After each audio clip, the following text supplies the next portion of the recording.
She lived in an 8 by 10 garden shed for 7 years, washing dishes at night and studying by candlelight, all to give her twin daughters an education. 25 years later, they returned with a surprise that would change countless lives.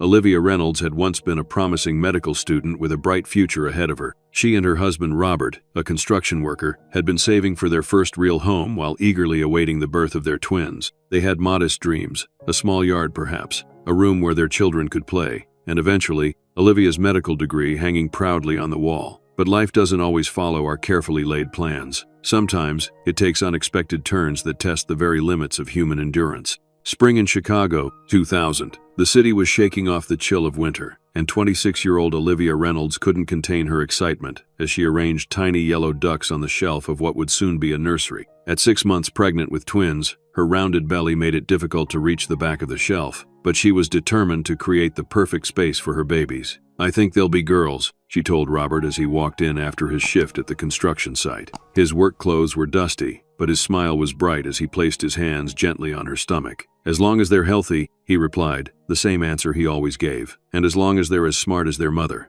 Olivia laughed, leaning into his embrace. "Well, with your work ethic and my brains, they'll be unstoppable." Their apartment was small but filled with promise. Books on pediatric medicine and child development lined their shelves. Olivia was midway through medical school, determined to become a pediatrician. Robert had taken on extra shifts at the high-rise construction site downtown to support them while she studied. They had a plan. Robert would be the primary caregiver when the babies arrived, working weekends while Olivia's mother helped during the week. Olivia would take one semester off, then return to complete her degree. "Did you talk to Dr. Simmons about your leave?" Robert asked as they prepared dinner together in their tiny kitchen. "She thinks I'm crazy to come back so soon," Olivia admitted, chopping vegetables. "But plenty of women have done it. Besides, we've waited too long for this. 4 more years, and I'll be Dr. Reynolds. Then you can finally quit those double shifts." Robert kissed her forehead. "Hey, I don't mind the work. Those babies are going to need diapers. A lot of diapers." The next morning, Olivia was reviewing her obstetrics notes when the phone rang. The foreman's voice was tense, formal. There had been an accident at the construction site.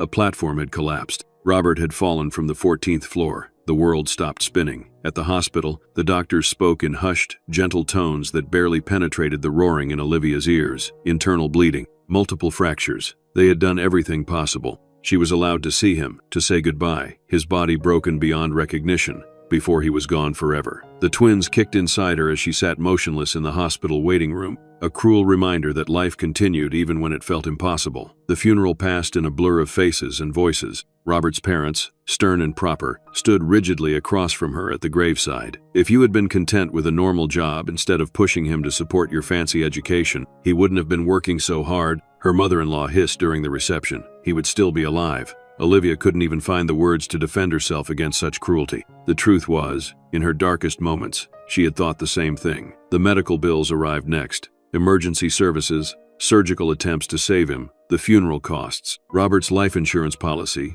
it turned out, had lapsed just 3 weeks earlier. He had meant to renew it, had even mentioned it to Olivia, but between extra shifts and preparing for the babies, it had slipped through the cracks. When Olivia approached her in-laws for help, they offered a cold solution: give up the babies for them to raise, and they would handle everything. "You're in no position to be a mother now," her father-in-law said. "Be sensible, Olivia. You can't raise twins alone with no income and half a medical degree." "They're all I have left of him," she whispered, hands protectively covering her belly. "Then you're on your own," her mother-in-law replied, closing the door. At 8 months pregnant, Olivia dropped out of medical school, the deferment fees adding to her mounting debt. She sold what she could, her textbooks, their second-hand furniture, even her wedding ring, to cover the most pressing bills. But it wasn't enough. The twins arrived early on a cold April morning, tiny, fragile things needing incubators and round-the-clock care. Maya and Zoe, named as she and Robert had planned. Maya came first, smaller but louder. Zoe followed 7 minutes later, quietly observing the world with wide, solemn eyes. "They're fighters," the nurse told Olivia, "just like their mama." But Olivia didn't feel like a fighter. She felt defeated as she visited her daughters in the NICU, pumping breast milk and touching their impossibly small hands through the incubator openings. The hospital social worker gently suggested she apply for assistance programs, which she did, swallowing her pride. When the twins were finally strong enough to go home, Olivia returned to an apartment with an eviction notice on the door. The landlord had been patient, but his patience had limits. She had 30 days. Job hunting with newborn twins proved nearly impossible. Childcare costs would consume any entry-level salary she might earn. Without her degree, medical offices wouldn't hire her for anything beyond reception work. She applied everywhere: stores, restaurants, offices, carrying the twins in a double stroller to interviews, which usually ended the moment managers saw the babies. "I can work any shift," she would say desperately. "I can arrange childcare." But the polite smiles and empty promises of, "We'll call you," told the real story. As the eviction date loomed closer, Olivia packed their few remaining possessions into a used double stroller she'd found at a thrift store. Her mother had passed away 2 years earlier from cancer, and her father lived in a memory care facility in Florida. There were no relatives to turn to, no friends close enough to impose upon with newborn twins. On a rainy May morning, Olivia wheeled the twins and their belongings to a family shelter across town.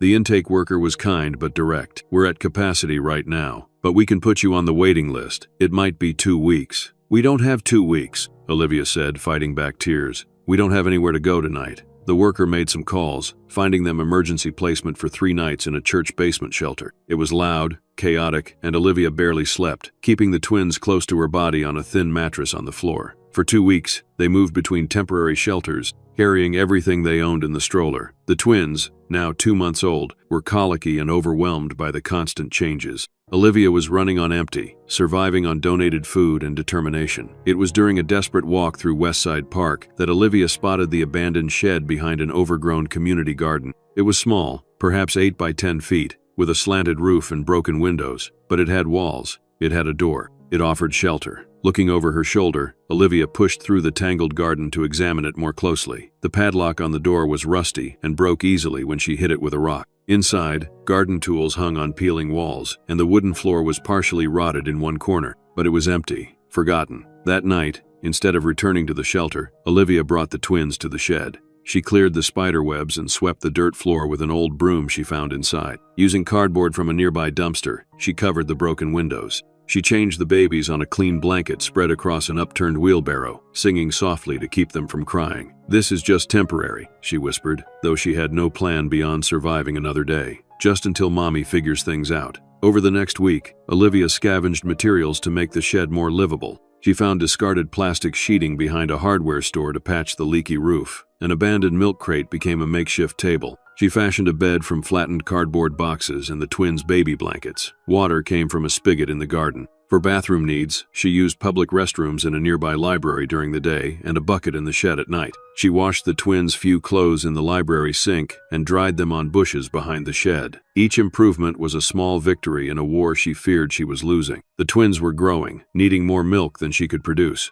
Formula was expensive, even with assistance, and winter would eventually come. The shed, with its thin walls and patched roof, would be freezing. 2 weeks into their new living situation, Olivia woke to find an elderly Asian man standing in the doorway of the shed, watching her with curious eyes. She gasped, clutching the twins protectively. "Please," she said immediately. "We don't have anywhere else to go. I'll clean up. I'll leave it better than I found it. Just please give us a little time." The man said nothing, just continued to observe her makeshift home, the carefully organized baby supplies, the swept floor, the patched windows. "This is my garden," he finally said, his accent thick but words precise. "My name is Takashi Nakamura." Olivia's heart sank. "I'm sorry, Mr. Nakamura. We'll leave right away." He held up a weathered hand. No, I did not say leave." He looked at the sleeping twins. "Babies need a home. I'm trying to find something," Olivia explained, tears threatening. "It's just hard with 2 babies and no job yet." Mr. Nakamura nodded thoughtfully. "Garden needs help. Weeds grow too fast for old man. You help garden,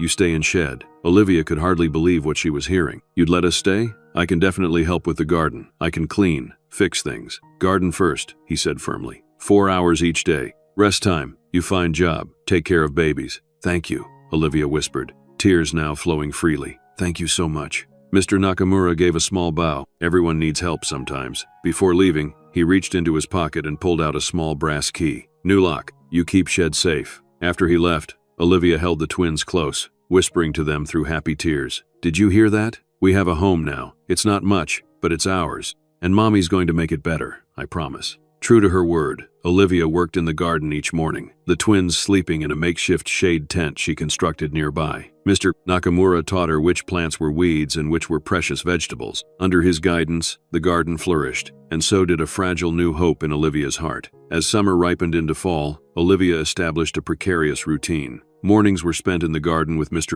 Nakamura, who slowly revealed pieces of his own story. He had come to America after World War II, built a small landscaping business, and purchased this lot for community gardening after retirement. His wife had died a decade earlier, and his son lived in California, too busy with his tech career to visit often. "You remind me of my daughter," he told Olivia one morning as they harvested tomatoes. "She was strong like you. Cancer took her young." "I'm sorry," Olivia said, understanding loss in a way she never had before. He shrugged, the motion carrying decades of endured pain. "Life continues. We honor them by living well." With the garden work securing their shelter, Olivia focused on finding income. The breakthrough came when she spotted a help wanted sign in the window of a 24-hour diner 10 blocks away. The manager, a harried woman named Darlene, looked skeptical when Olivia inquired about the night shift. "I've got 2 babies," Olivia admitted up front, "but I can work midnight to 8. They're good sleepers now." "And what about childcare?" Darlene asked, arms crossed. Olivia hesitated. The truth,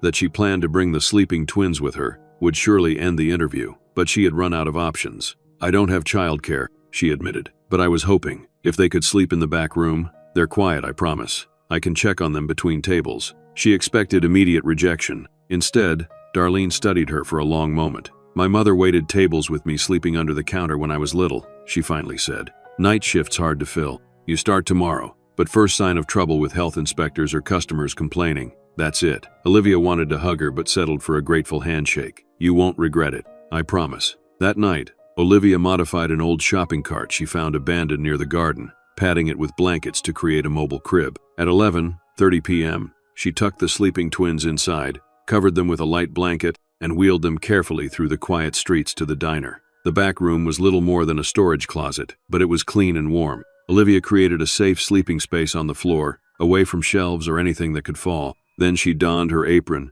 and stepped into her new role. The night shift clientele was a mixture of insomniacs, taxi drivers, hospital workers, and occasionally, the intoxicated. Olivia learned to pour coffee with one hand while balancing plates on her forearm. She memorized orders and developed a sixth sense for when the twins might wake. Every hour, she slipped into the back room to check on them, sometimes feeding or changing them before returning to her tables. Tips were modest but added up. Her first paycheck felt like a fortune, though it barely covered formula and diapers. Still, it was income, the first step toward stability. As the twins reached 6 months, Olivia noticed their alertness, their curiosity about the world. Despite their circumstances, she was determined they would have mental stimulation and early education. She began collecting discarded materials from recyclables, cardboard, clean plastic containers, bottle caps, and creating simple toys and learning games. She made flashcards from food boxes, teaching the girls colors and shapes. She sang educational songs she remembered from her own childhood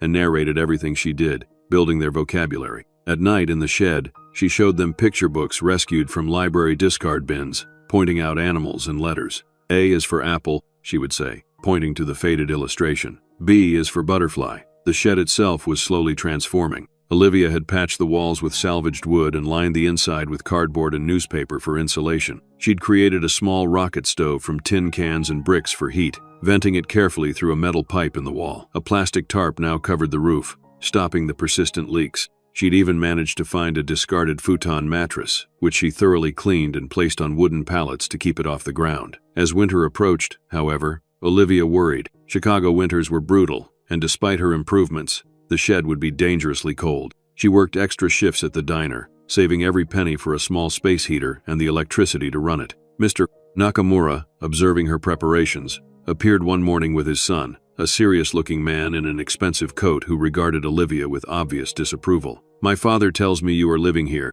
he said bluntly. Olivia's heart sank. "Yes, your father has been very kind to let us stay in exchange for garden work. This is not a residence," he replied, looking around the shed with distaste. "It's unsafe, especially for children." "Akiro," Mr. Nakamura interjected sharply. "This is my garden, my decision, and your liability if something happens," his son countered. "Father, be reasonable. There are social services for situations like this." Olivia felt sick. She knew what social services could mean, possibly losing custody of her daughters while she struggled to find approved housing she couldn't afford. "Please," she said quietly, "we're managing. The girls are healthy, they're developing normally. I'm working, saving money." Mr.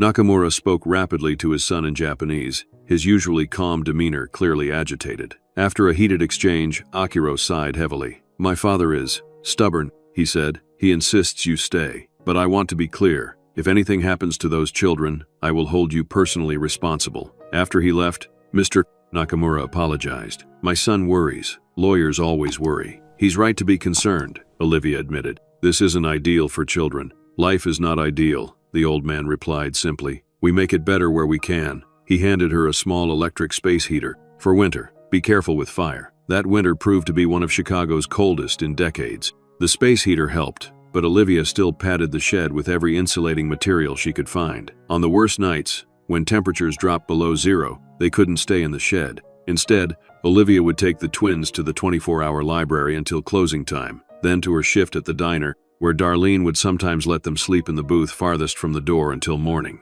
It was during one of these bitter, cold nights at the library that Olivia met Harriet Washington, a retired librarian who still volunteered during evening hours. She noticed Olivia reading picture books to the twins, observing her animated expressions and the educational games she played with them. You're quite good with them, Harriet commented, sitting down at their table. Most parents just plop their kids in front of the computers. Olivia smiled tiredly. I want them to love learning, books especially. Well, you're doing something right. Their attention span is remarkable for their age. Harriet introduced herself, and over the following weeks, she began saving special books for the twins and offering Olivia tips on early childhood education. What Olivia didn't realize was that Harriet had also noticed the same family arriving each evening with a cart full of possessions, staying until closing, then disappearing into the night. She noticed the slight staleness to their clothes, the careful rationing of snacks, the way Olivia washed the twins in the public restroom. One evening, as closing time approached and a blizzard raged outside, Harriet approached their table. I live 2 blocks away,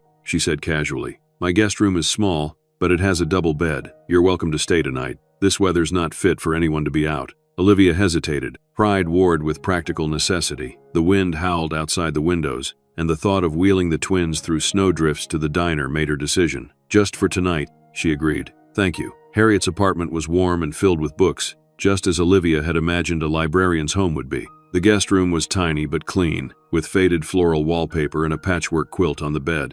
After settling the twins, Olivia joined Harriet for tea in the kitchen. You don't have stable housing, do you? Harriet asked directly but kindly. Olivia stared into her teacup. No, but we're managing. Where are you staying, if you don't mind my asking? After a long pause, Olivia told her about the shed, Mr. Nakamura, the diner job. She expected judgment or a lecture, but Harriet just listened, occasionally asking practical questions. And what's your long-term plan? She finally asked. Save enough for an apartment deposit. Maybe get my CNA certification. It's shorter than finishing my medical degree. Something to provide a better income. Harriet nodded thoughtfully. Education is never wasted. And those girls of yours, they're bright. I can see it already. During that blizzard week, Olivia and the twins stayed with Harriet, forming a friendship that would prove vital. Harriet, childless herself but with a teacher's heart, began collecting early learning materials for the twins. She showed Olivia how to create lesson plans appropriate for their development and offered to watch them occasionally when Olivia needed to handle matters that weren't suitable for babies.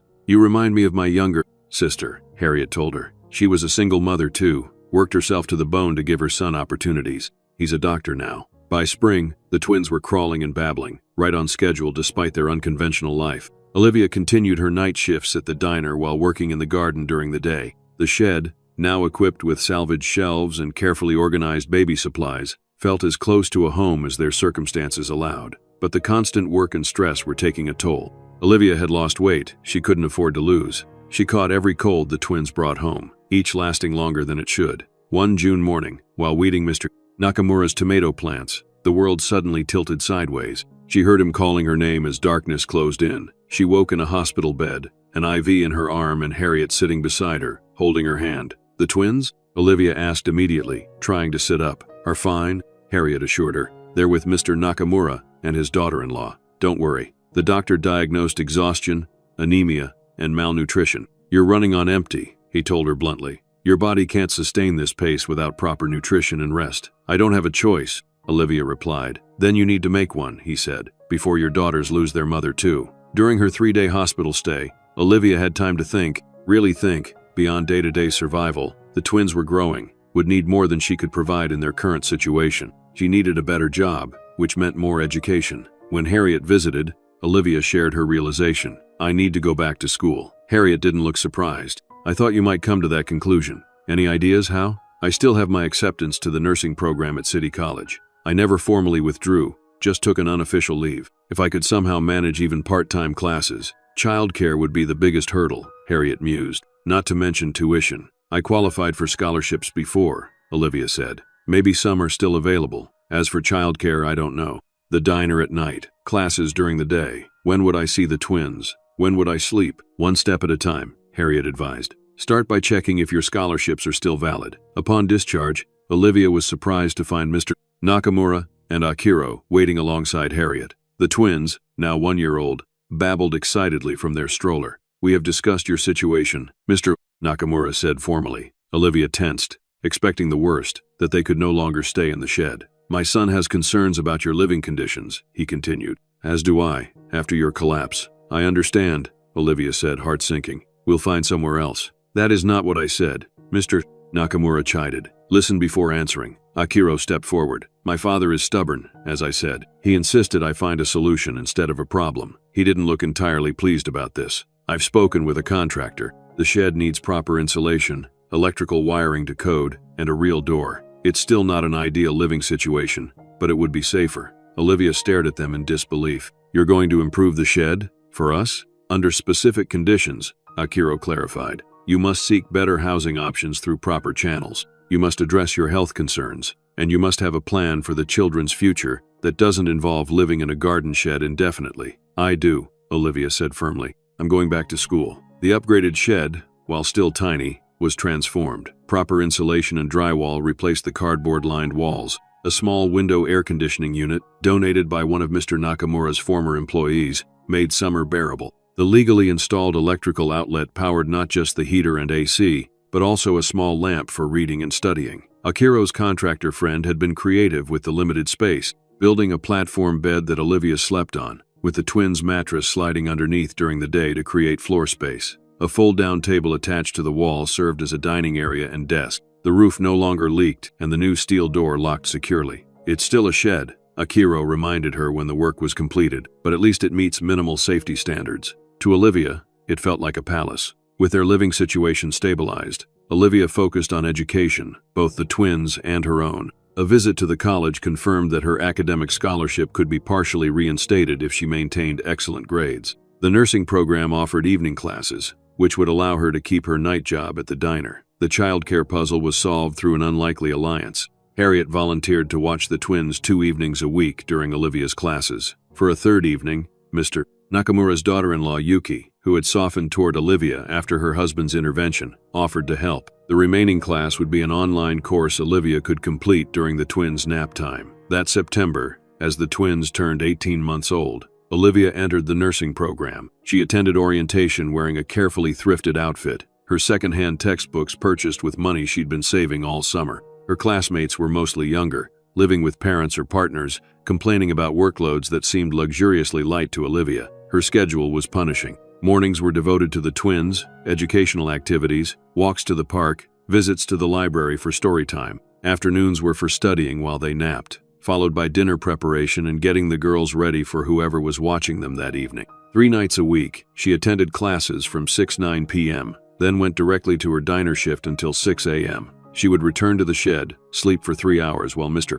Nakamura watched the girls in the garden, then start the cycle again. The 4th night, she worked her diner shift while studying during slow periods. The 5th night was fully devoted to the twins, though she often fell asleep alongside them, textbooks open on her lap. You can't maintain this pace, Harriet warned when she noticed Olivia nodding off during their weekly Sunday dinner at her apartment, a tradition that provided Olivia and the twins with at least one proper home-cooked meal a week. Just until I finish the program, Olivia insisted. 2 years, then I'll be a registered nurse. The starting salary is 3 times what I make at the diner. If you don't collapse again first, Harriet muttered. Despite the grueling schedule, Olivia thrived academically. The material came easily to her, much of it familiar from her previous medical studies. Her practical experience as a mother gave her an edge in pediatric care discussions. Professors noted her exceptional work, though they sometimes had to wake her when she dozed off during lectures. The twins, meanwhile, were developing into bright, curious toddlers. Their vocabulary expanded rapidly,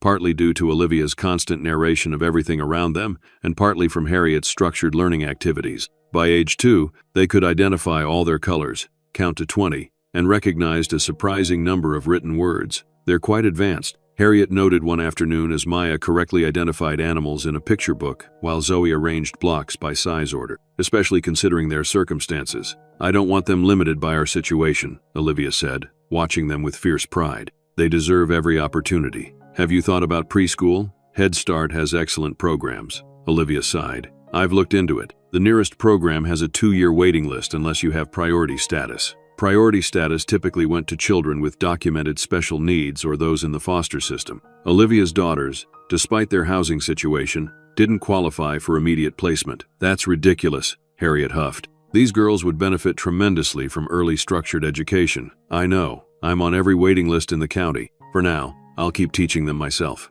As her first year of nursing school progressed, Olivia maintained her perfect GPA despite overwhelming fatigue. She lost track of how many papers were written between midnight and 5 a.m. at the diner counter, or how many flashcards she reviewed while the twins played at her feet. Sleep became a luxury she scarcely remembered. The twins turned 3, then 4. They outgrew clothes faster than Olivia could replace them. The shed, once spacious for a woman with infant twins, grew cramped for a mother with active preschoolers. They spent as much time as possible outdoors, in the garden, at the library, at free community events to counter the confines of their home. It was during a library story hour that Olivia first heard about the West Side STEM Academy, a specialized public elementary school for gifted children interested in science and mathematics. The librarian mentioned it was accepting applications for the upcoming fall kindergarten class. "It's quite selective," the librarian told the parents, "but they offer incredible opportunities, full science labs, advanced mathematics, coding classes starting in kindergarten." Olivia watched Maya and Zoe during the story hour. Maya was counting the bears in the story before the librarian announced the number. Zoe was studying the book's structure, asking about the author and illustrator. Both showed natural academic inclinations that Olivia recognized from her own childhood. That evening, she researched the STEM Academy online at the library. The school was indeed selective, requiring testing and interviews, but it was public, free for residents of the district, and its extended day program ran from 7 a.m. to 6 p.m.,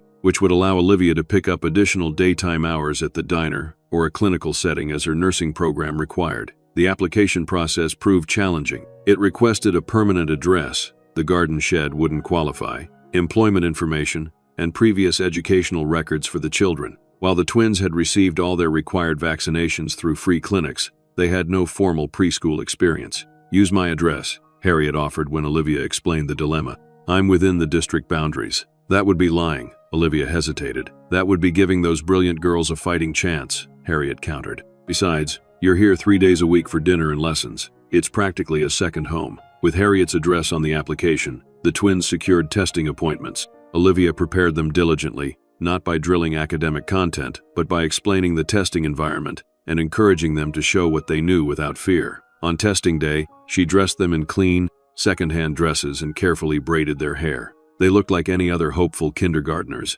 not children who lived in a garden shed. "Just do your best," she told them. "Whatever happens, Mommy is proud of you." 2 weeks later, Olivia received 2 acceptance letters. Both Maya and Zoe had tested in the 99th percentile across all measures. They were offered immediate placement for the fall semester, with Zoe flagged for the advanced mathematics track and Maya for the science focus. Olivia wept with joy when she read the letters, then panicked as reality set in. How would she manage school drop-off and pick-up with her schedule? The STEM Academy required parent involvement. How could she attend meetings and events? And most pressingly, what would happen if the school discovered their living situation? "One problem at a time," Harriet advised. "Let's start with logistics." Together, they mapped out a revised schedule. Olivia would drop the twins at the early morning program at 7 a.m. after her diner shift, then sleep for a few hours before her nursing classes or clinical rotations. Harriet would pick them up at 4 p.m. on days Olivia couldn't make it. The diner manager, impressed by Olivia's dedication over the years,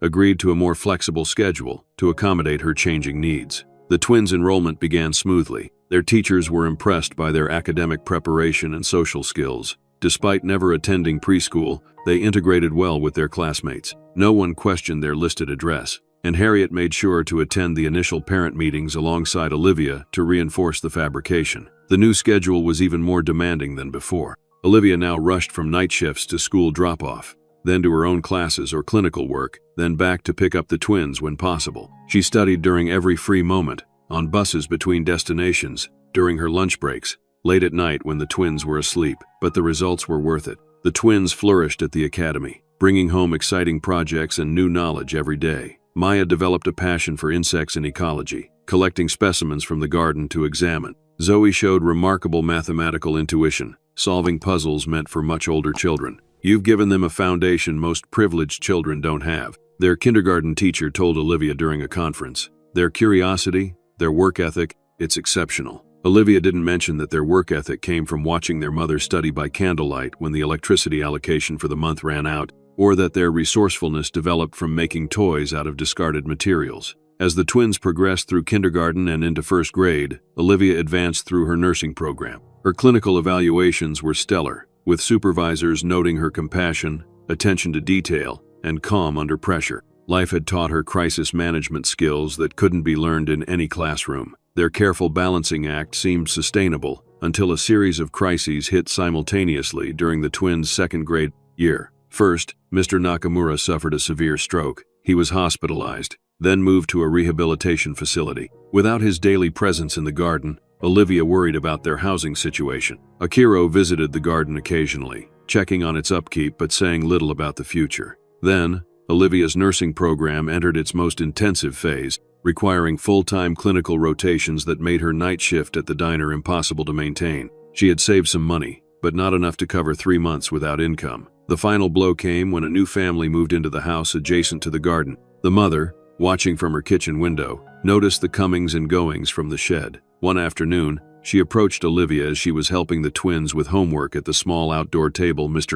Nakamura had built for them. "Do you live in that shed?" she asked bluntly, eyeing their setup with obvious concern. "We help maintain the garden," Olivia answered evasively. The woman frowned. "I've seen lights in there at night, and the children go in and out. You're living in there, aren't you?" Olivia said nothing, which was confirmation enough. 2 days later, a woman in a crisp blazer appeared at the shed door just as Olivia was preparing the twins for bed. She introduced herself as Denise Williams from Child Protective Services. "We received a report about children living in inadequate housing," she explained, her expression professionally neutral as she surveyed the shed. "I need to conduct an assessment." Olivia felt the ground shift beneath her feet. This was the moment she had feared for years, when the precarious structure of their lives might collapse entirely. "The girls are healthy and doing well in school," she said quickly, inviting Denise inside. "I know this isn't ideal, but we're managing. I'm just a few months from finishing my nursing degree." Denise took careful notes as she examined the shed. She noted the cleanliness, the organized school materials,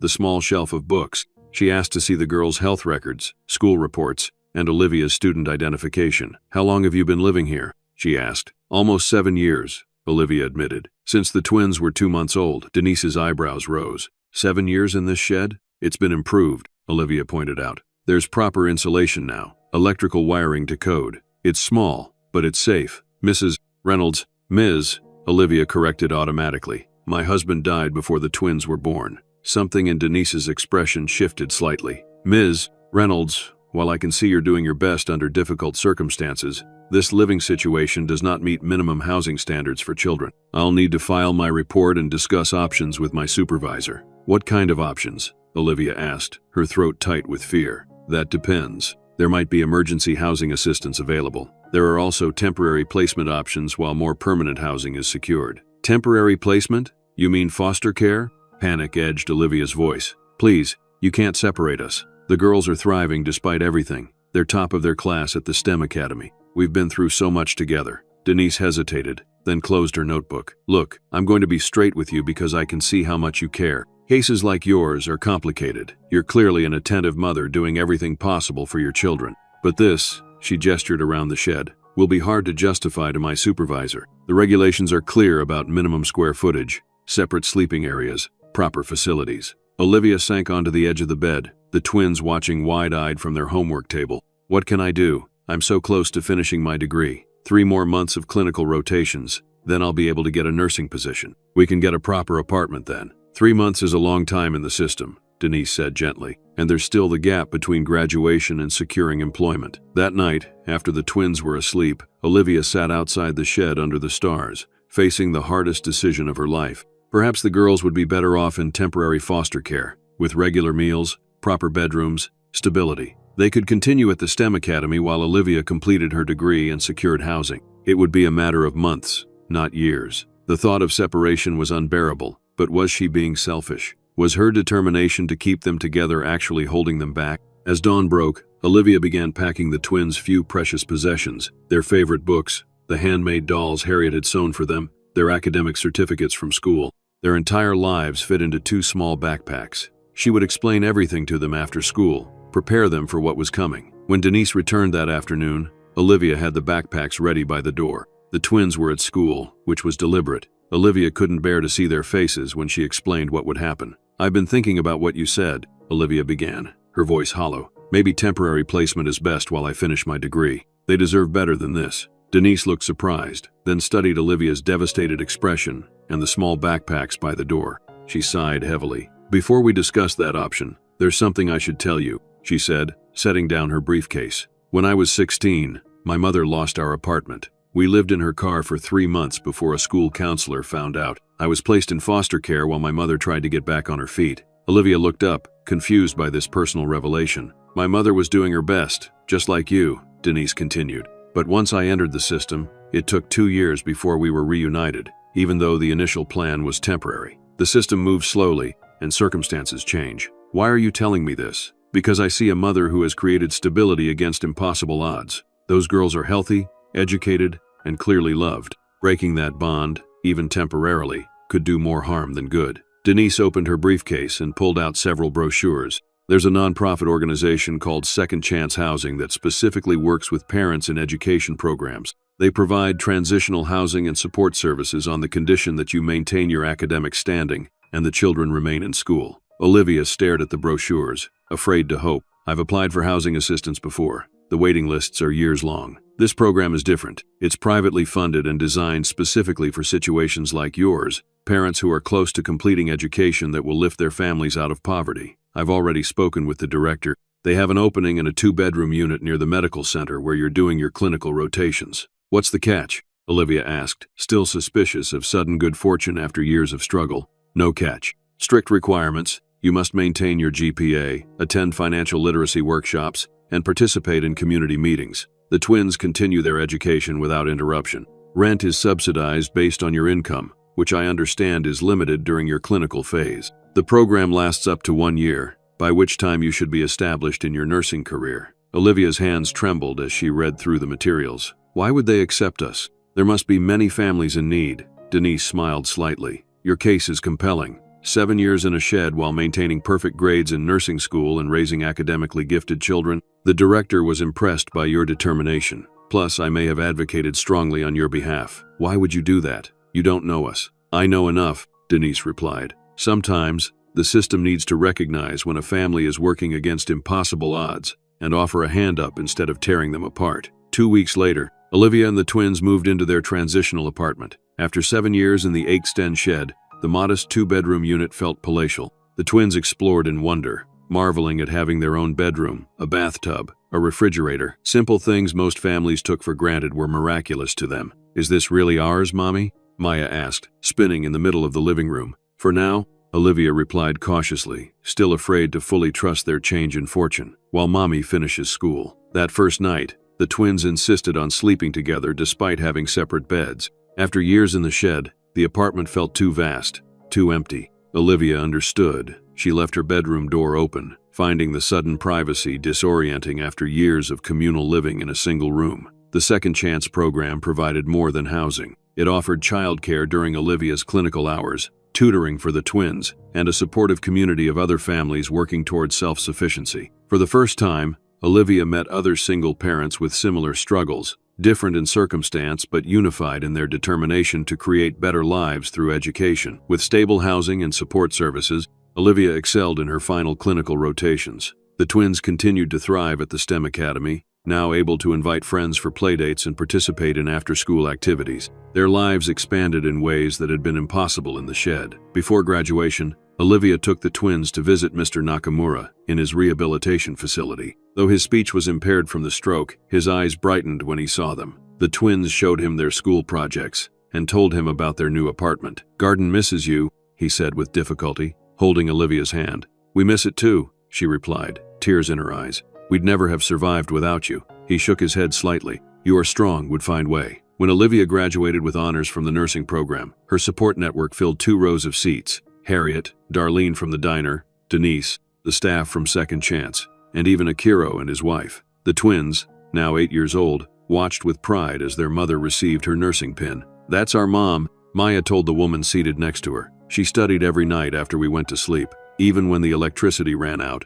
Zoe added matter-of-factly, "She used candles." Within a month of graduation, Olivia secured a position at Mercy Hospital in the pediatric unit. The salary, while entry-level, was more money than she had ever earned. Following the financial literacy training from Second Chance, she created a budget that included saving for a security deposit on their own apartment when their year in the transitional housing ended. As the twins finished second grade, their teachers recommended them for the Academy's accelerated program for exceptionally gifted students. This would include specialized mentorship, advanced coursework, and summer enrichment opportunities. Both girls show remarkable aptitude, the program director explained during a conference. Maya's scientific reasoning is years beyond her grade level, and Zoe's mathematical abilities are frankly astonishing. We believe they would benefit from more challenging curriculum. What would this mean practically? Olivia asked, conscious of their still precarious financial situation. The advanced program includes field trips, specialized materials, and summer institute participation. There are fees involved, though scholarships are available. Even with scholarships, the additional costs would strain Olivia's careful budget, yet she couldn't bear to limit the twins' potential after all they had overcome. "They'll participate," she decided. "I'll make it work." And she did, picking up extra weekend shifts at the hospital to cover the additional expenses. The twins' education remained her absolute priority, the non-negotiable center around which all other decisions revolved. By the end of their year in transitional housing, Olivia had saved enough for a security deposit on a modest 2-bedroom apartment near the hospital. It wasn't in the most desirable neighborhood, but it was clean, safe, and most importantly, theirs, secured with a proper lease in Olivia's name. Moving day was bittersweet. The Second Chance program had given them stability when they needed it most, but Olivia was proud to take this step toward true independence. As they unpacked their still meager belongings, she reflected on how far they had come from the garden shed. "This is really our home?" Zoe asked as she arranged her books on a second-hand shelf. "Yes, sweetheart, really ours. No one can make us leave as long as we pay the rent." "Can we paint my wall blue?" Maya asked, always the more daring twin. Olivia laughed. "We can check the lease, but probably yes, within reason." That night, as the twins slept in their room, still preferring to share despite having space for separate beds, Olivia sat on her small balcony, looking at the city lights. For the first time in almost a decade, she allowed herself to truly believe they had made it through the worst. They had a real home, she had a career, and the twins were receiving the education they deserved. The garden shed that had sheltered them for 7 years was behind them now, a chapter closed, or so she thought. The next 4 years brought stability Olivia had once only dreamed about. Her nursing career advanced steadily as she gained experience and additional certifications. They upgraded to a slightly larger apartment in a better school district, though Olivia arranged for the twins to continue at the STEM Academy through a special permission process. By 12, the twins' academic gifts were undeniable. Maya's science projects won regional competitions, her research on urban garden ecosystems clearly influenced by her early years in Mr. Nakamura's garden.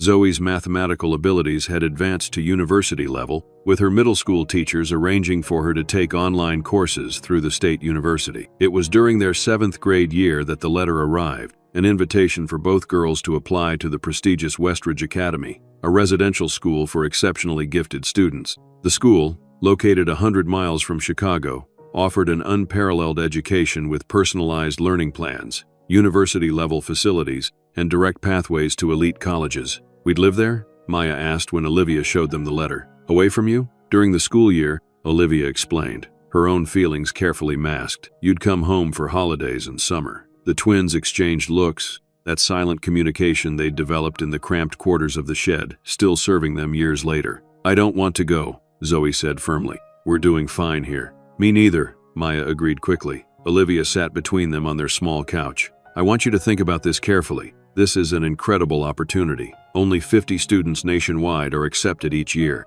The education you'd receive there, it's beyond anything I could provide here. But we'd be separated from you," Zoe persisted. "After everything we've been through together." "That's exactly why you should consider it," Olivia said softly. "Everything we've been through, all those years in the shed, all the sacrifices, they were for this, for you to have every possible opportunity." The twins remained resistant, but Olivia insisted they at least visit the campus before making a decision. The tour proved transformative. Westridge Academy was everything the brochures promised and more. State-of-the-art laboratories, advanced computing facilities, art studios, and music rooms. The library contained more books than the twins had ever seen in one place. More compelling than the facilities were the students they met, other academically gifted children who spoke passionately about their research projects and studies. For perhaps the first time, Maya and Zoe encountered peers who shared their intellectual curiosity and drive. The students live in houses of 10, with a faculty mentor residing in each house, the admissions director explained. Think of it as a family unit within the larger school community. On the drive home, the twins were uncharacteristically quiet, processing what they'd seen. Finally, Maya spoke. "I want to apply," she said quietly. "The biology lab. They're doing actual genetic research, with real scientists." Zoe nodded slowly. "The mathematics program connects directly with MIT. Dr. Abrams said they could tailor a curriculum specifically to my interests." Olivia gripped the steering wheel tighter, emotions warring within her. Pride in their excitement, fear of separation, guilt at feeling relieved that the financial burden of their advanced education might be eased through scholarships. "If you both want to apply, I'll support you," she said carefully, "but it's a selective process. We should be prepared for any outcome." The twins applied and were both accepted with full scholarships. The admissions committee had been particularly impressed with their academic achievements despite their unconventional early education. Their personal essays, honest accounts of life in the garden shed, and their mother's determination to educate them stood out among applications from more privileged backgrounds. The separation, when it came, was harder than any of them had anticipated. Olivia helped them settle into their respective houses at Westridge, making their dormitory beds with the same care she had once arranged their sleeping area in the shed. The contrast was stark, these bright, spacious rooms with modern furniture versus the makeshift home that had sheltered them for so long. "You call me anytime," she instructed, fighting tears as the moment to leave approached. "Day or night, and I'll visit as often as I can." "Every other weekend," Zoe confirmed, having memorized the bus schedule between Chicago and the academy. "And we'll be home for Thanksgiving," Maya added, clinging to her mother one last time. Driving back to Chicago alone, Olivia allowed herself to weep openly. For 14 years, the twins had been her constant companions, her motivation for every sacrifice, her reason for persevering. The apartment would be unbearably empty without them, yet mixed with the sorrow was a complicated pride. Her daughters were receiving opportunities beyond anything she could have imagined during those dark days in the garden shed. This separation, painful as it was, represented the fulfillment of everything she had worked for. The twins thrived at Westridge. Their weekly video calls were filled with excited accounts of advanced classes, research projects, and new friends. Olivia listened attentively, offering encouragement while hiding her own loneliness. She picked up additional hospital shifts to fill the empty hours and to save for their college education, which loomed on the horizon despite scholarship possibilities. True to their word, the twins came home for every scheduled break, but Olivia noticed subtle changes with each visit. They arrived with new vocabularies, new perspectives, new friends from wealthy families who vacationed in Europe and owned summer homes. Their world was expanding rapidly beyond the boundaries of their humble beginnings. During their sophomore year, Olivia managed to attend Parents' Weekend at Westridge. She took time off work, carefully budgeted for the bus fare and a modest hotel room nearby, and arrived on campus full of anticipation. The event was clearly designed for a different demographic: cocktail receptions, catered luncheons, presentations about tax-advantaged college savings vehicles that assumed significant disposable income. Olivia wore her best outfit, a simple dress purchased specifically for the occasion, and felt conspicuously out of place among designer clothes and casual discussions of vacation homes. She had arranged to meet the twins at the welcome reception. Standing near the entrance, she spotted them across the crowded room, engaged in animated conversation with a group of classmates and what appeared to be their parents. Maya was gesturing enthusiastically, clearly describing something of importance. As Olivia moved closer, she caught fragments of the conversation. "Grew up in this amazing place in Chicago," Maya was saying. "Kind of a country house with this incredible garden, where we learned about ecosystems firsthand." Olivia froze, the description so at odds with their actual childhood that for a moment she wondered if Maya was speaking about someone else. "Sounds lovely," replied an elegant woman in expensive-looking clothes. "Was it in the suburbs?" "Sort of," Maya hedged. "Very green, lots of space to explore. That's why I got interested in botany so early." Zoe noticed Olivia first, her expression shifting rapidly. "Mom," she called, breaking away from the group. "You made it!" The reunion was warm but tinged with an unspoken tension. Later, in the privacy of Maya's dormitory room, Olivia questioned the description she'd overheard. A country house with a garden? Is that how you remember the shed? She asked, trying to keep her tone neutral. Maya flushed. I wasn't lying exactly. There was a garden. We did have space to explore. But why not just tell the truth? I've never been ashamed of what we went through. Without that shed, we wouldn't have survived. The twins exchanged uncomfortable glances. It's not that we're ashamed, Zoe explained carefully. It's just complicated. People here come from such different backgrounds. They wouldn't understand. And honestly, Maya added, sometimes it's exhausting to explain. When we tell the real story, people either don't believe us or they treat us like we're charity cases.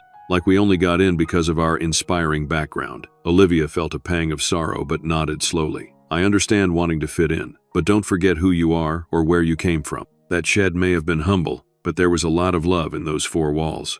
We know, Mom, Zoe said softly. We could never forget. But as the twins progressed through Westridge and then on to prestigious universities, Maya to Cornell for biochemistry and Zoe to MIT for theoretical physics, the distance between them grew, not just physically, as their studies took them further from Chicago, but emotionally as well. Phone calls became less frequent, often rushed and superficial. Visits home shortened as internships and research opportunities filled their summers. Olivia followed their accomplishments through social media and occasional text messages, her heart both bursting with pride and aching with loss. By the time they completed their undergraduate degrees, both with highest honors, communication had dwindled to holiday calls and the rare weekend visit when their paths brought them near Chicago. Olivia never complained, never demanded more attention. She understood that their lives were taking them in directions that required full focus and commitment. Maya's research team is publishing in Nature next month, she would tell her colleagues proudly, showing them the academic journal citation she'd printed out.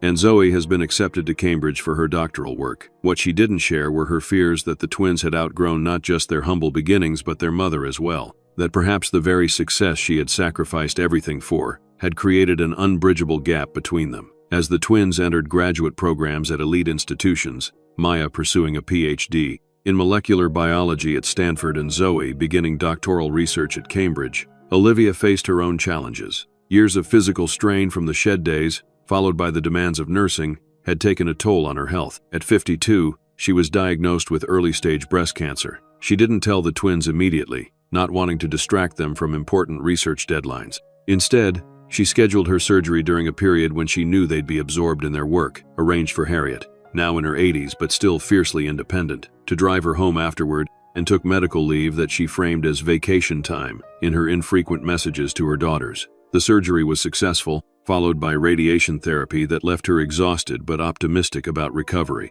Through it all, she maintained the fiction of a relaxing break from work, sending the twins cheerful updates about minor home improvements and visits with old friends. It was Harriet who finally intervened, calling each twin directly when Olivia was particularly weak following a treatment. "Your mother needs you," she told them bluntly. "She's been going through cancer treatments alone because she didn't want to worry you, but she shouldn't have to face this by herself." The twins arrived within days, Maya from California and Zoe from England, shocked and guilt-ridden to find their mother pale and thin, clearly in the midst of a health crisis she had carefully concealed. "Why didn't you tell us?" Maya demanded, tears streaming down her face as she sat beside Olivia's bed. "You both have such important work," Olivia explained weakly. "I didn't want to interrupt that. I'm handling it fine." "That wasn't your decision to make," Zoe said firmly. "We're not children anymore. You don't need to protect us from reality." The twins extended their stays, accompanying Olivia to treatments and helping with household tasks. For a brief period, their relationship recaptured some of its former closeness.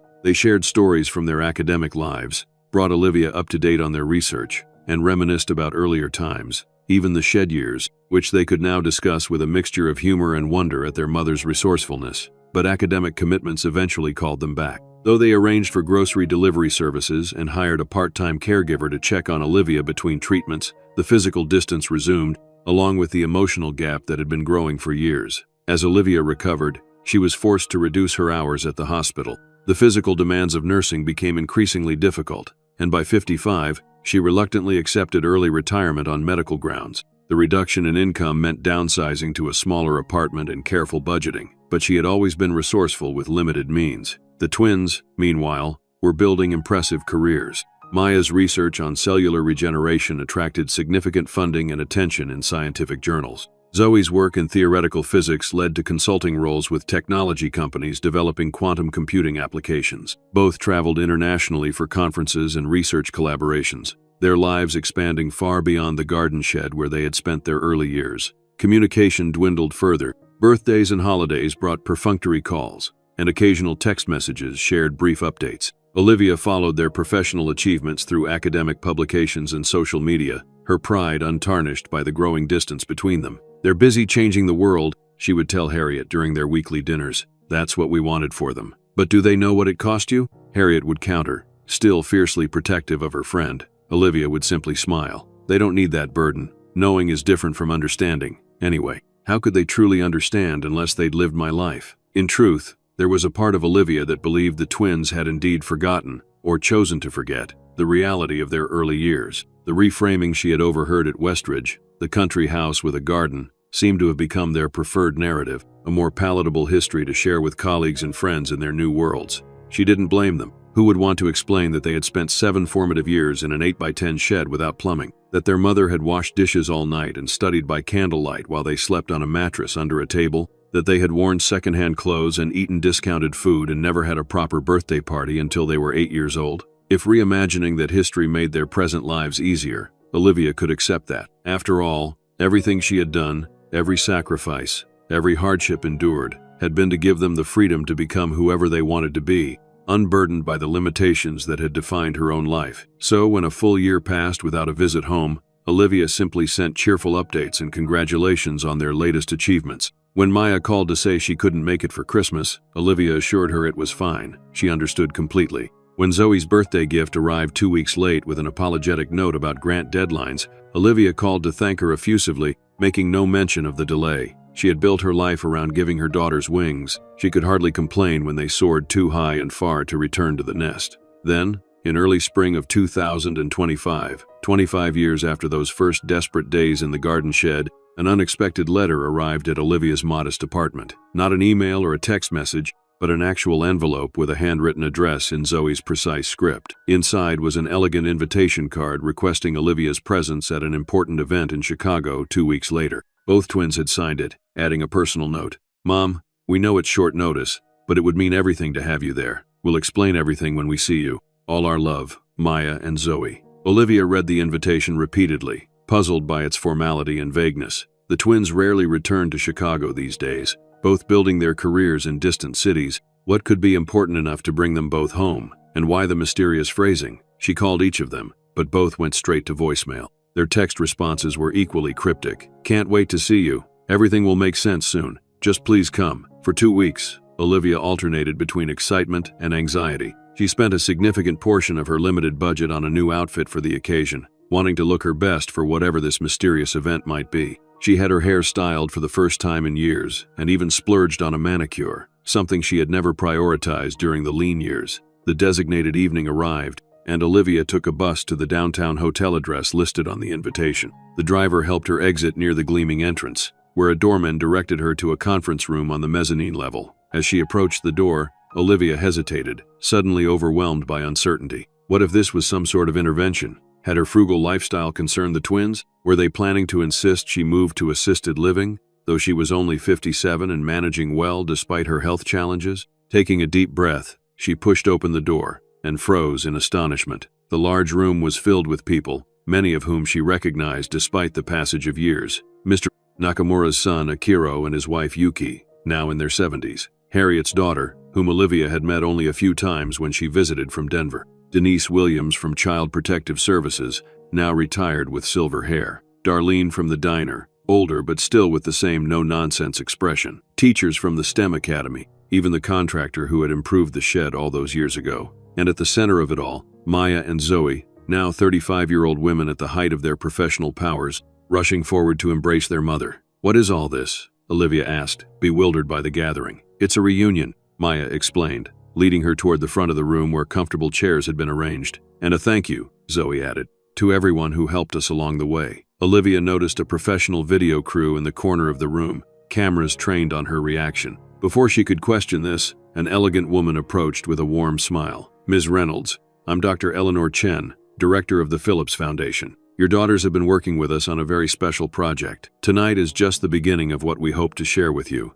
The evening unfolded like a dream. Person after person came forward to share memories of Olivia and the twins. Mr. Nakamura's son describing his initial misgivings about the shed arrangement and his eventual admiration for Olivia's determination. Denise recounting her decision to advocate for the family rather than separate them. Teachers from the STEM Academy praising the exceptional preparation the twins had received despite their circumstances. I remember Maya knowing the scientific names of every plant in our classroom, her third-grade teacher recalled. When I asked where she learned them, she said, "My mom and I grew them in our garden. I had no idea that garden was actually keeping your family fed and housed." Darlene from the diner shared how Olivia had never once been late for a shift, even during blizzards when public transportation shut down. She'd walk through snowdrifts with those babies bundled up in that cart she rigged. Never complained, just did what needed doing. Throughout the testimonials, the twins sat on either side of Olivia, holding her hands as tears streamed down all three faces. During a brief break, Olivia pulled her daughters aside.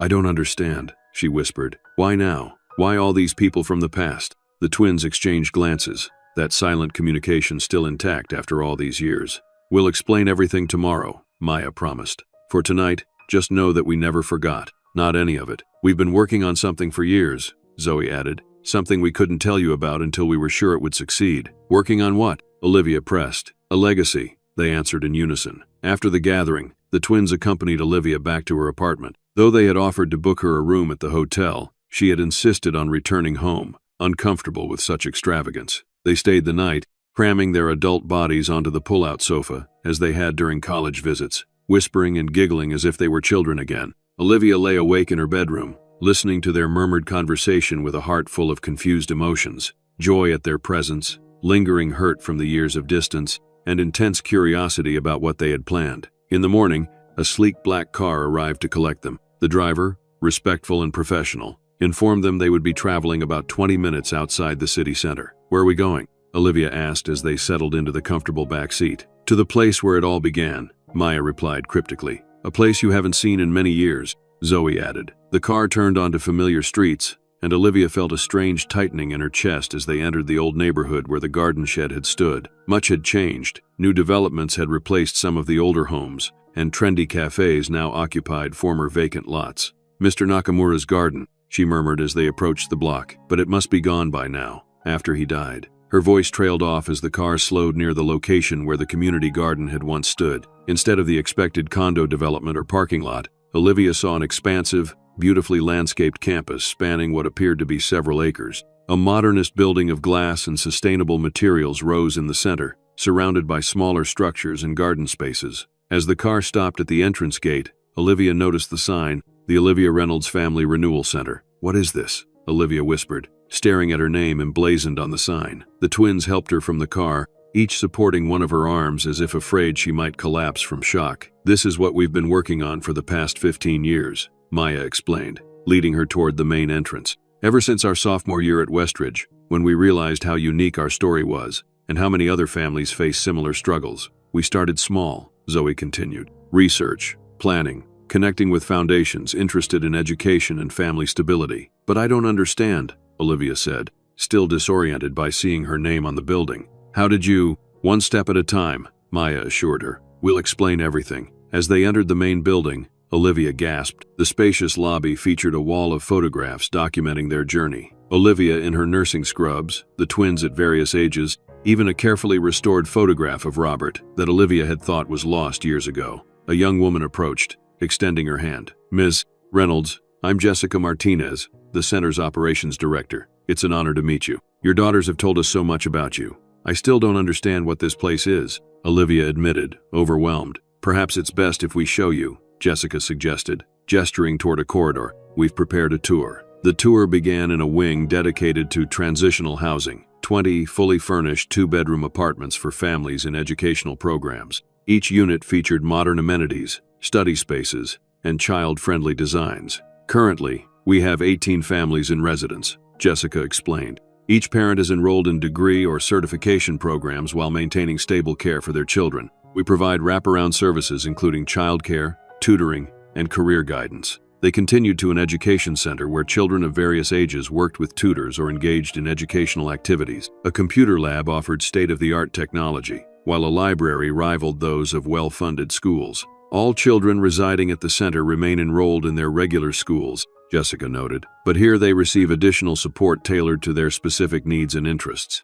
We found that children in housing transition often fall behind academically. Our goal is to ensure that temporary housing challenges don't derail educational progress. Olivia listened in amazement, understanding the implications but still struggling to connect this impressive facility to her daughter's mysterious project. The tour continued through healthcare facilities offering basic medical services, community dining areas, and administrative offices. Throughout, staff greeted the twins with obvious respect and familiarity, confirming that this was indeed their creation. "Now," Jessica said, her tone softening, "there's a special part of the center we've saved for last. It's really the heart of everything we do here." She led them to a central courtyard garden, beautifully designed with native plants and vegetable beds that immediately reminded Olivia of Mr. Nakamura's garden from years ago. In the center of this space stood a small structure that made Olivia stop in her tracks. It was the shed, not exactly as it had been. It had been carefully restored, its weathered wood preserved but reinforced, its roof repaired,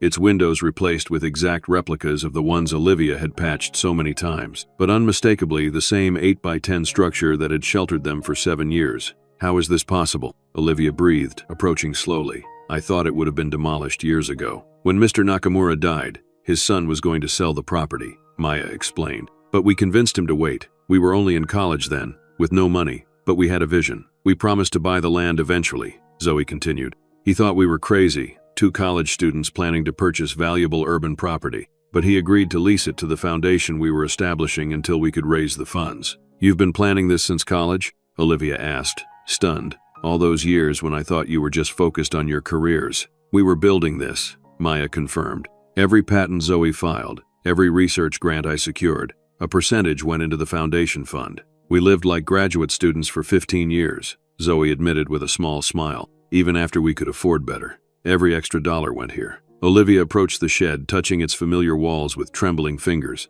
"May I?" Jessica nodded, unlocking the door with a small key that looked remarkably like the one Mr. Nakamura had given Olivia all those years ago. Stepping inside, Olivia gasped. The interior had been meticulously recreated to match her careful arrangements from those years. The platform bed with space underneath for the twins' mattress, the fold-down table, the small shelves loaded with children's books. Even the handmade curtains she had sewn from discount fabric were replicated exactly. "We worked from photographs and our memories," Maya explained, watching her mother's reaction. "We wanted it to be as accurate as possible." Surrounding the shed, protected by a modern structure that preserved but did not alter it, was a museum-quality exhibition documenting their journey. Display cases held artifacts, Olivia's original nursing textbooks with notes in the margins, the twins' first science fair ribbons, the diner uniform Olivia had worn for 8 years, carefully preserved. "This is the anchor of the center," Zoe explained as Olivia moved through the exhibition, touching the glass cases with wonder. "Every family who comes here tours this space.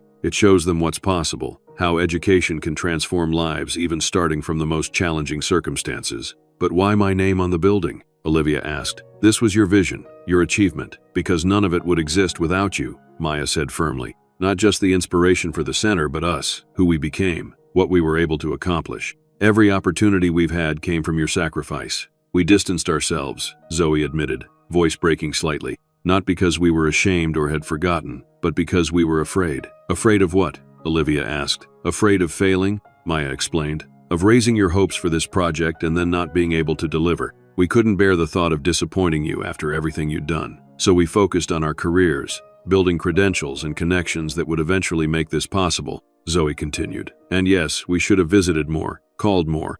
That distance was the greatest regret of our lives. But we never stopped working toward this," Maya finished. "Every day, in everything we did, we were trying to create something worthy of your sacrifice." Olivia stood speechless, overwhelmed by the revelation that the years she had interpreted as growing apart had actually been dedicated to this incredible legacy. Jessica discreetly stepped away, leaving the family alone in the exhibition space. Olivia moved slowly through the displays, recognizing pieces of their history carefully preserved and contextualized. One section documented her nursing education, another showcased the twins' academic achievements. The final display focused on the center itself, explaining its mission to support families in educational transition. "The center has been operational for 2 years," Maya explained as they walked. "We wanted to ensure it was stable and successful before revealing it to you." Currently, we serve 20 families in residence, plus another 40 through our day programs, Zoe added. The selection criteria prioritize parents pursuing education with children,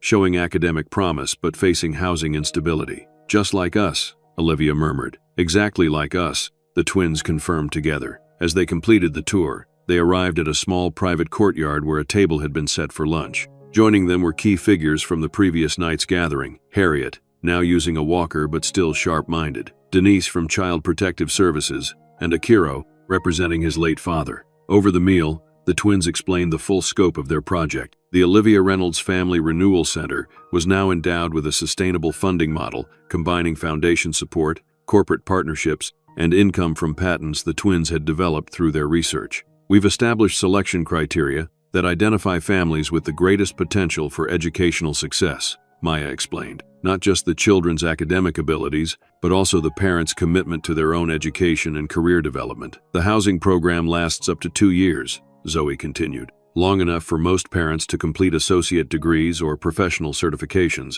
We've already had 6 families graduate to independent living with careers that can support their children's educational needs. And the success rate? Denise asked, the social worker in her still focused on measurable outcomes. 92% of families who enter the program complete their educational goals, Maya reported proudly. 100% of the children maintain or improve their academic standing during residence. As the meal concluded, the twins asked the others to excuse them for a private moment with their mother. Leading Olivia to a quiet office, they sat her down between them on a comfortable sofa. There's more we need to tell you, Maya began, taking her mother's hand. 3 things, actually. First, Zoe continued, we've arranged for your cancer treatment at Memorial Sloan Kettering. Dr. Lisa Chen, the woman you met last night, is not just a foundation director but also one of the country's leading oncologists specializing in your type of cancer. She's reviewed your case and believes you're an excellent candidate for a new treatment protocol. But my insurance wouldn't begin to cover, Olivia began. It's all arranged,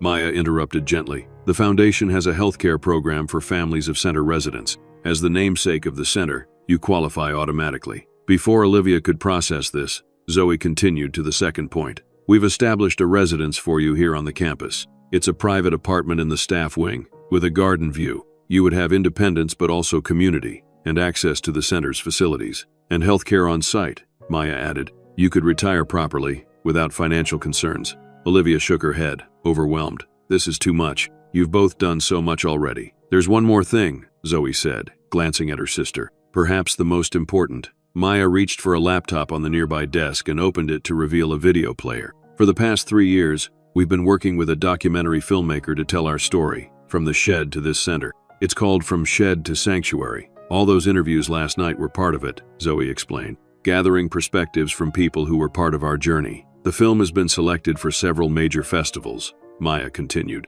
It premieres next month at Tribeca. But more importantly, Zoe added, it will be used as an educational and advocacy tool for policy changes, supporting families in educational transition. Your story, our story, could help change how society responds to situations like ours. Olivia sat in silence, tears streaming down her face, unable to form words adequate to respond to these revelations. We know it's a lot to take in, Maya said softly, and we'll understand if you need time to consider the residence offer, Zoe added. But the cancer treatment is non-negotiable. We've already scheduled the initial consultation. Olivia finally found her voice. All these years I thought you were distancing yourselves from our past, from me. I heard Maya describe the shed as a country house once, and I assumed you were embarrassed. The twins exchanged guilty glances. There were times we did that, Maya admitted. In college especially, when it seemed easier than explaining the whole complicated truth. But as we got older, we began sharing the real story, Zoe explained.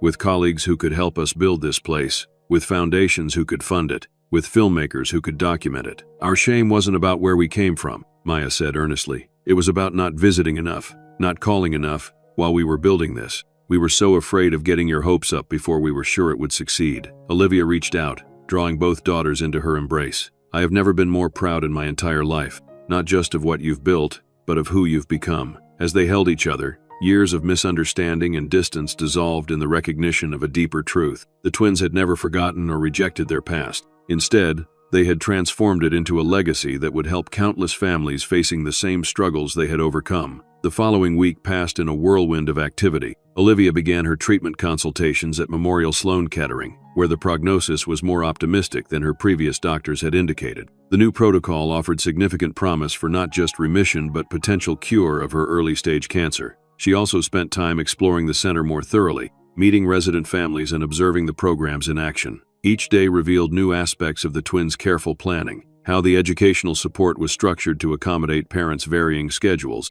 how the communal spaces fostered community, while private apartments preserved dignity and independence, how every detail reflected lessons learned from their own experience. The resident families, initially shy around the center's namesake, gradually opened up to Olivia. Many were single mothers, though there were also fathers and two-parent families facing temporary hardship. All were pursuing education, nursing programs, teacher certification, technical training, college degrees, while supporting academically promising children. "Your daughters tell your story during orientation," one mother confided as she prepared for evening classes. "At first I didn't believe it, that they lived in a shed and now they're famous scientists. But seeing that shed in the courtyard, hearing the details, it gave me hope when I really needed it." Olivia spent hours in the exhibition surrounding the shed, absorbing the careful documentation of their journey. The twins had collected newspaper clippings about Robert's accident, Olivia's nursing school graduation announcement, academic awards the twins had received. They had created timelines showing their educational progression alongside Olivia's career development, illustrating how education had transformed their opportunities. Most moving was a section dedicated to invisible helpers, people like Mr. Fection, invisible helpers people like Mr. Proud, Nakamura, Harriet, Denise, and Darlene, who had offered critical support at key moments. The exhibition emphasized how community intervention, however small, could make tremendous difference in educational outcomes for families in crisis. By the end of the week, Olivia had made her decision about the residence offer. Though fiercely independent, she recognized both the practical advantages and the symbolic importance of living at the center named in her honor. Her presence would provide living testimony to the families and residents that their current struggles could lead to remarkable outcomes. The twins helped her move into the apartment they had designed with her comfort in mind.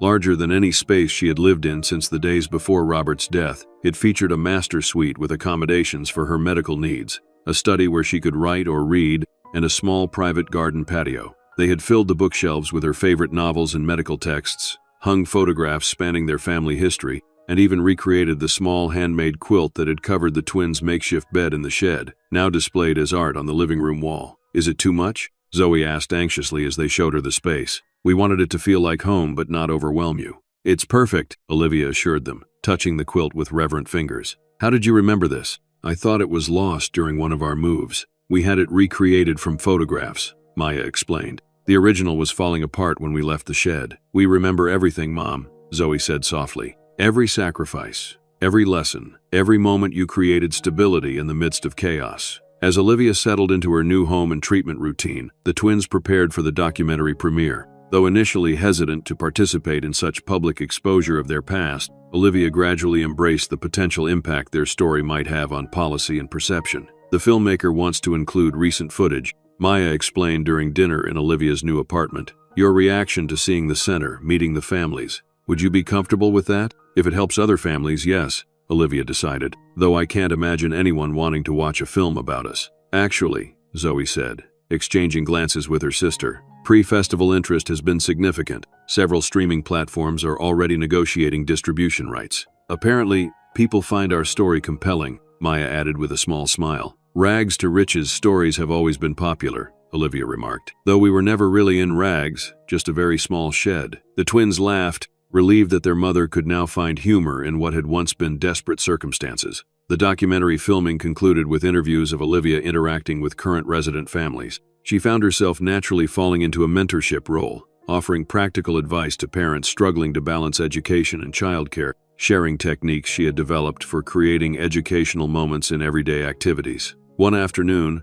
while demonstrating how to create learning games from household items to a group of resident mothers, Olivia noticed two young twin girls watching intently from the doorway. About 7 years old, with matching braids and serious expressions, they reminded her forcefully of Maya and Zoe at that age. "Hello there," she called, beckoning them in. "Would you like to join us?" The girls approached shyly, one slightly behind the other. "Are you really the lady who lived in the shed?" the bolder twin asked. "I am," Olivia confirmed. "With my daughters when they were about your age, and now they're scientists," the second twin said with wonder. And they built this whole place. They did, Olivia agreed, because education changed what was possible for them. The girl's mother, a nursing student named Tamika, joined them. Sorry if they're bothering you, Miss Reynolds. They've been fascinated by your story since we arrived. Not bothering at all, Olivia assured her. What are your names? I'm Jasmine, the first twin replied. And that's Jade. We're in 2nd grade. Do you like school? Olivia asked. I like science, Jasmine declared. I want to study plants like your daughter. I like math,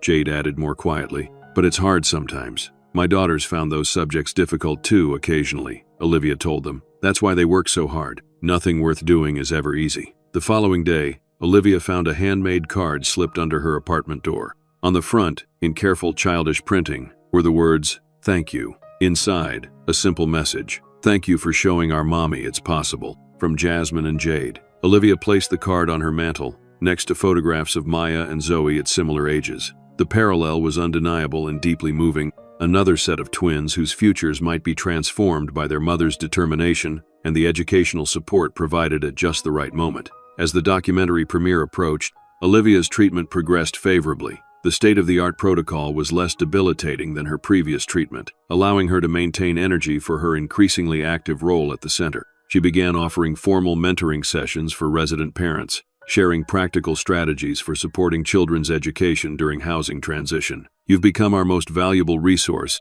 Jessica told her during a staff meeting. The parents relate to you in ways they can't with professional counselors. You've lived their struggles. I never thought my experience would be useful this way, Olivia admitted. For so many years, I just wanted to put it behind us. That's what makes your story so powerful, Jessica explained. You didn't just survive, you created a foundation for extraordinary achievement. That's what every parent here is trying to do. The evening before they would travel to New York for the documentary premiere, the twins invited Olivia to join them for a private dinner in the center's community garden. They had arranged a table beside the preserved shed, lit by the same kind of candles Olivia had once used for studying when electricity had been scarce. A full circle moment, Maya explained as they seated their mother. Our last meal before stepping into a very public version of our story. The meal was simple but symbolic. Dishes Olivia had created during their shed years, elevated by professional preparation. Garden vegetables in honor of Mr. Nakamura. Pasta that reminded them of Darlene's sneaking leftovers from the diner. Bread pudding like Harriet used to make for Sunday dinners.